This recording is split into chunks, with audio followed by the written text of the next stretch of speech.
the limiting belief. So the limiting belief can be, I'm not good enough, so the unknown is, I'm very good. so an unknown for a person like that is that I can be successful without sabotaging myself.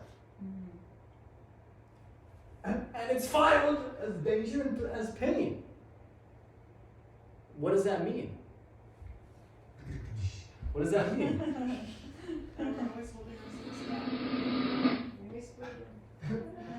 That if the mind is set to preserve us, will it voluntarily go from the known to the unknown? No.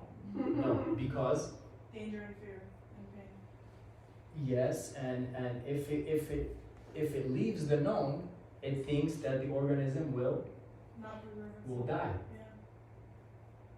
That's where this breaks down fear of change and fear of commitment and not being my word and and abusing myself and not caring. This is right here. It's a fear of death, perceived death. Yeah. There's no real death. Is there a death? If I try something else that I've never tried before,